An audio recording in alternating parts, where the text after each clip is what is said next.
มีแต่ไข่ได้ยังไงแซ่บมั้งแซ่บนะยันกับน้ำตาล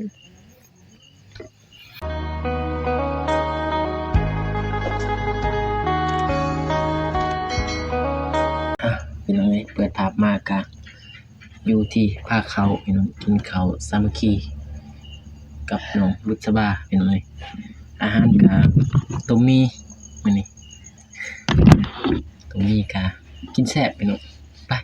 มาเด้อพี่น้องกินข้าวนำกันเด้อเอาคนอื่นกะกราบทักทายสวัสดีเด้อพ่อแม่พี่น้องทุกคนพี่น้องว่าจะอยู่ฝั่งไทยหรือฝั่งลาวอยู่ภายในหรือว่าต่างประเทศกะกราบทักทายสวัสดีพี่น้องเข้าสู่ส่งบ่สายชาแนลคือเก่าคือเดิมพี่น้องสวัสดีเด้อสบายดีบ่อยากสบายไปเลยเสียงคอแห้งเสียงจะบ่มีมันแฮกหมดลงมือเลยมาได้พี่น้องเด้อกินข้าว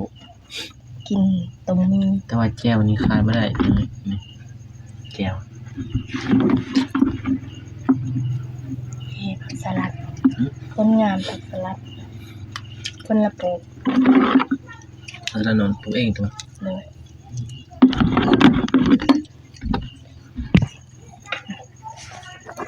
เด้อพี่น้องเด้อ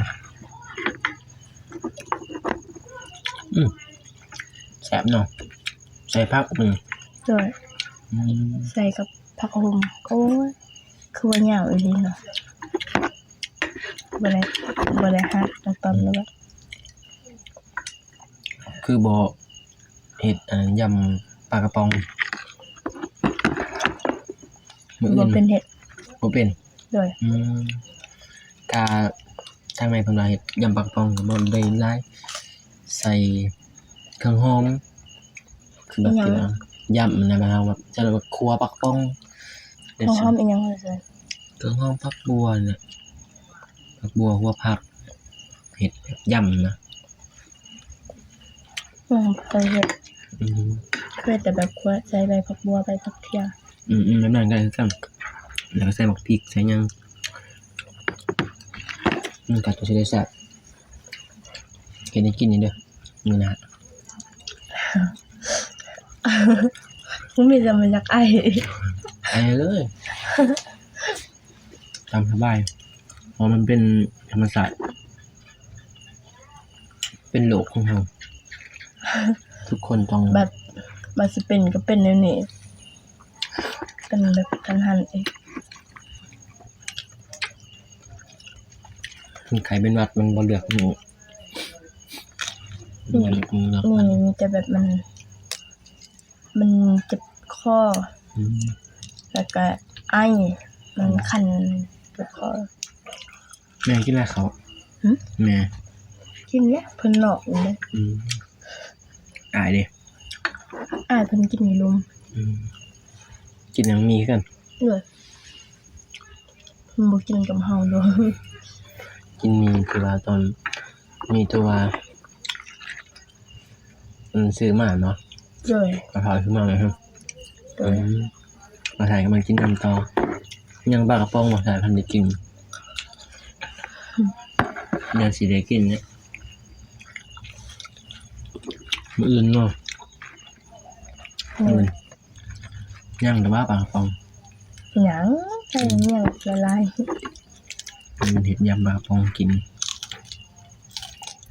กรอบเลยผักสลัดมันเลยไปใส่บ่หมดเลยคือสิบ่เป็นได้ไปใส่เนาะเพราะว่ามันบ่ทันมีอันนั้นนะเฮ็ดใหม่อยู่สิได้มาอัปเดตน้องไปใส่บ่ได้ไปใส่คือน้องว่าช่วงนี้นี่มันเป็นช่วงเข้าแล้วเวียกก็มันบ่มีเวียกตอนยามเขาปลูกมันได้ยินอยู่บ่เสียงเราคือค่อยๆได้เสียงเอาขึ้นใหม่เนี่ยมันได้ยินต้องคอยได้ยินเพราะว่าเสียงคอยมันสิเป็นแบบเสียงเหมือนมันใหญ่มันสิดูดีถ้าบอกเสียงน้อยๆมันบ่ดู มันบอกเสียงใหญ่บ่ได้มันเจ็บคอ เพิ่งตัวเสียงว่า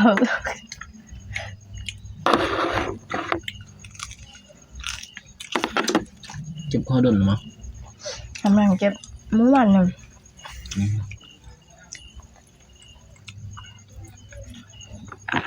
ซื้อยากินแล้ว เชื่อแล้วซื้อยาปลาร้ากับยาดีคอเจนเพราะเราเป็นหวัด มันสิบ่แย่จมูกเนาะ โดยโอ้ มีโค มัน เจนก็ได้อยู่ อีหยังมัน ยาว เหนียวเอ๊ะ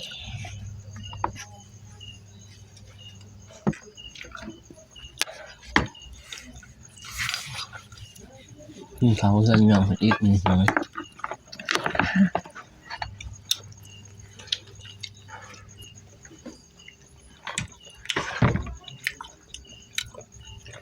ถึงแก้วกระแดก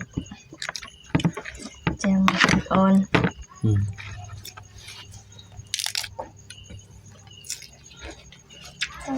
จบกินน้ำ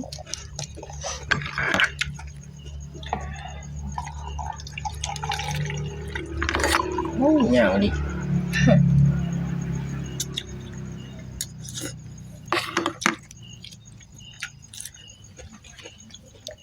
กินมีกับเขาวก็แซ่บถ้าได้กินน้อง มันแสบมันเกลือเป็นนี่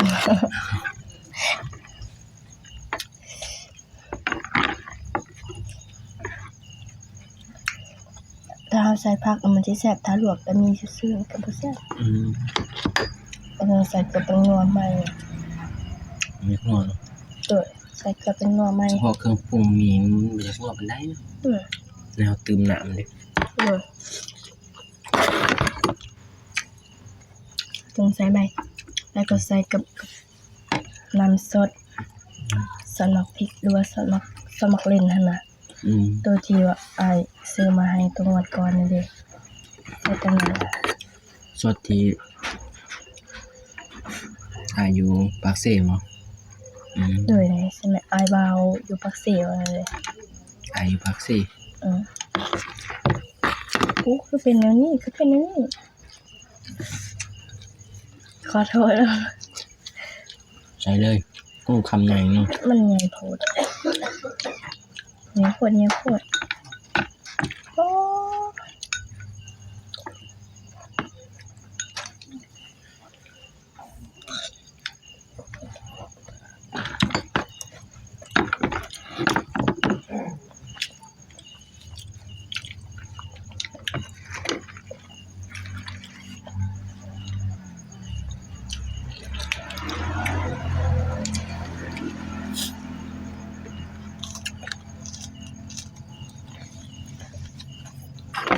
เรากินผักหลายๆจะมีวิตามิน กินผักกับไข่นะวิตามินสูง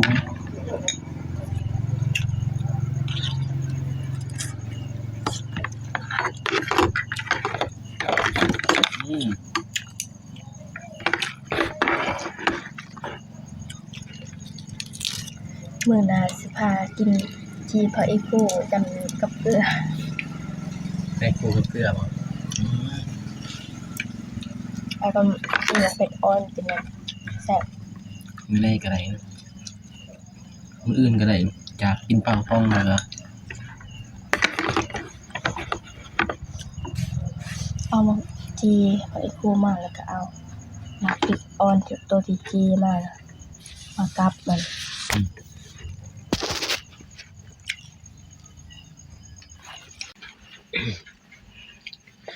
กิน ของไหนกินให้หมดของไรกินให้อิ่ม ของอะไรกินหมด ของไหนกินให้หมดของไรกินให้อิ่มพี่น้อย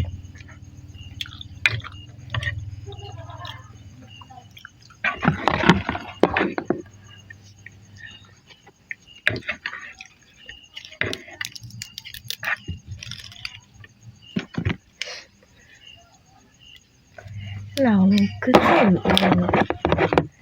คือโซมไม่ได้เจอรู้สึกเป็น บ่ม่วนมือเดียวโศกมันนะ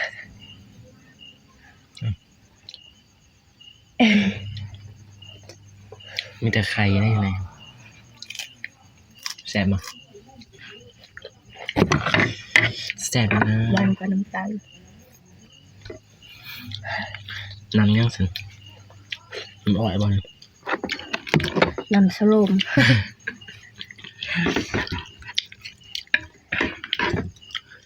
กินข้าวพี่น้องเอ้ยจากมีคนหนึงบ่กินข้าวในกระทายได้คลิปไปได้กินข้าวกันมีโมเมนต์ทางใดมีโมเมนต์ไปทางหนังนี้เนาะอยู่ไปเห็นงาน บ่ได้ไปช่วงนี้บ่ได้ออกนอก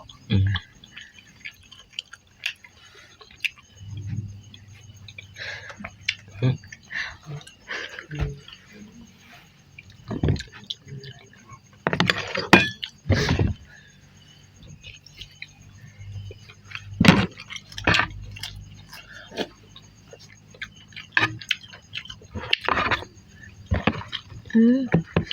กินอะไร ผักสลัดเนี่ยมันเป็น กรอบเนาะ กรอบๆ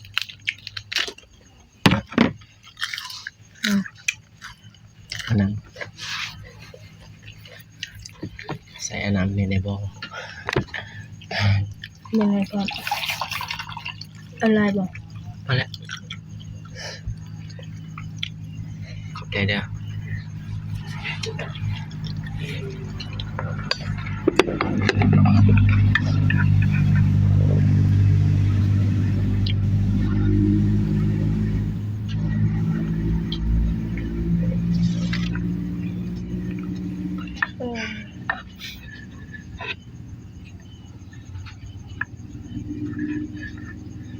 เป็นไรยาก เนี่ย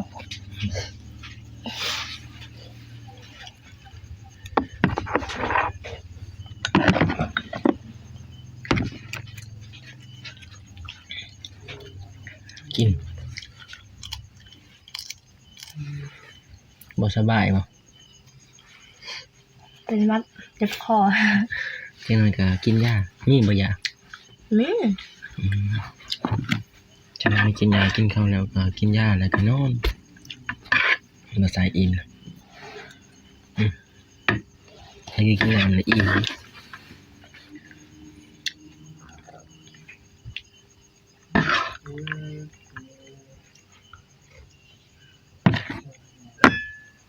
กิน กินมันอิ่มถึงจะได้มีแห้งมีเหือ เบิ่งเสียง กรอบเนาะโอ้ยเสียงยำกรอบดีแต่ปลาไม่ลืมปลาอยู่นี่ได้ยินแต่เสียงยำงอมมันก็สิบ่สุภาพอีกปลาไม่อยู่ลุมพี่น้องถ้ามันเสียงว่าบ่ได้ยินปานใดก็ขอโทษขออภัยสิปลาอยู่นี่ก็ดังโพดอีกปลาไม่เนาะมันดังเพราะเสียงที่ว่าเสียงเฮายำกวดมันดัง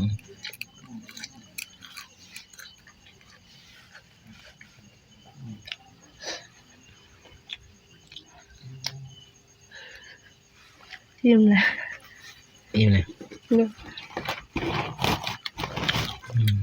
บ่หมดเลย บ่เบิดเนาะ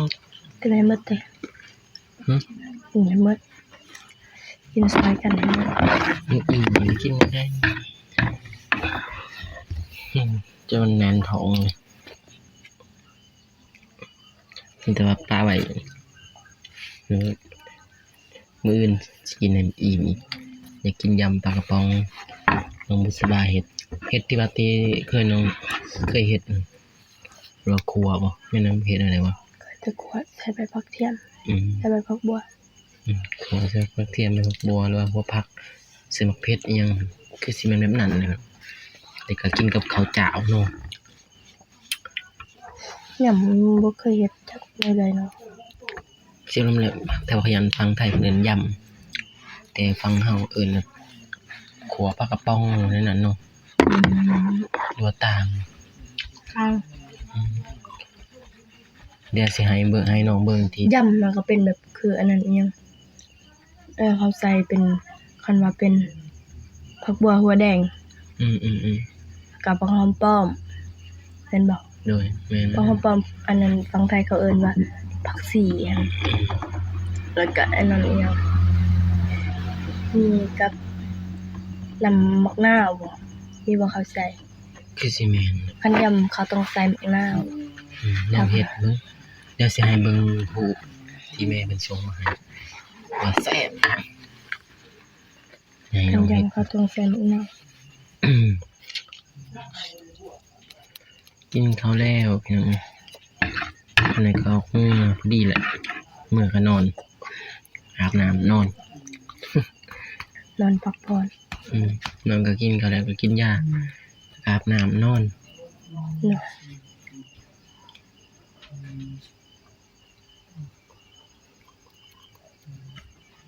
กินให้หมดแล้วก็เถิงสิได้มีเพื่อสิได้อีก พอแล้วสิบ่มีเขาขายอันนั้นถุงหนึง 5,000 ทุง5,000ทุง5,000 คือไทยประมาณ 10 บาท เท่าไหร่10 บาทกว่าสิได้แต่ละบาท แก๊สหนึงก็ คือ อยู่นี่ ต่างกันหน่อยหนึงก็คือเพิ่นเอามื้อหนึงเพิ่นก็ได้แล้ว 2-3 แสนบ่ 2-3 แสนก็ 4-5 แสนคือทางเฮานี่หามื้อหนึงได้อยู่มื้อละแสนมันซื้อกันหมดเลยเพิ่นซื้อมีบ่พอซ้ํมีมันเก็บ115,000 พอตัวนี้แก๊สหนึงซ้ำซื้อไข่ได้อยู่ ซื้อไข่ แต่อัน ซื้อไข่ได้อยู่ นี้70บาทได้อยู่ แต่เฮาก็บ่พอสิซื้อติสำนั้นเราต้องเอาไว้เก็บเพื่อจานนั้นจานไหนจ่ายแบบสมมุติว่ามีเขามาเก็บค่าไฟค่าน้ำอีหยังอีกเด้เราต้องเก็บไว้อีกเราสิบ่เป็นอีกซื้อจนหมด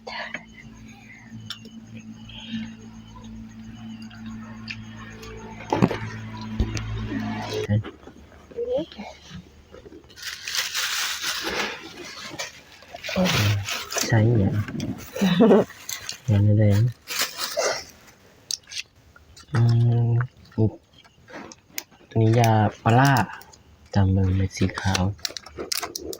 ปลาร้าตัวนี้ดีคอเจน บรรเทาวัด ดีคอเจนบรรเทาหวัดเม็ดยา3 ชั้นซองแดง หน้าสดๆคันได้แบบบ่ม่วนมันแน่นี่มันเป็นทะเล กินได้2 เม็ดบ่เม็ดหนึง ตัวนี้เม็ดหนึงถึงเม็ดหนึง สิว่ากินซองเลยเซาไว้ กินบ่ได้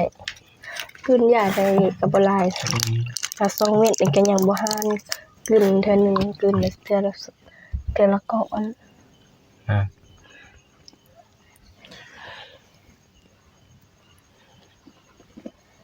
อย่าเบิ่งติ กินแต่ละเม็ดบ่ใส่2 เม็ดนึงกินมันได้กินเพียงเลยโอ้แค่ยาบ่คือว่ากินคม ปะอยู่นี่นี่ก็ได้ปะแป๊บ บ่ได้มันคม เอาน้ำเลือนลง มันคมแห้งนะ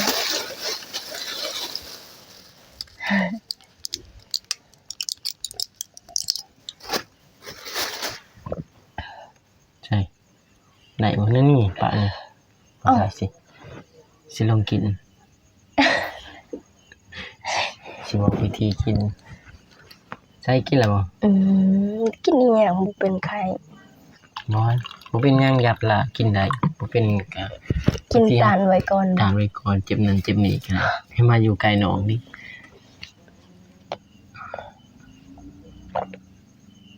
ยันติดเอายาปลาร้าตานไว้ยันติดไข้หวัด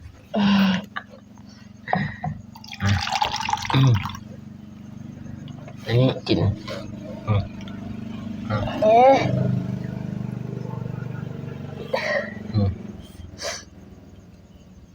ร้อย คม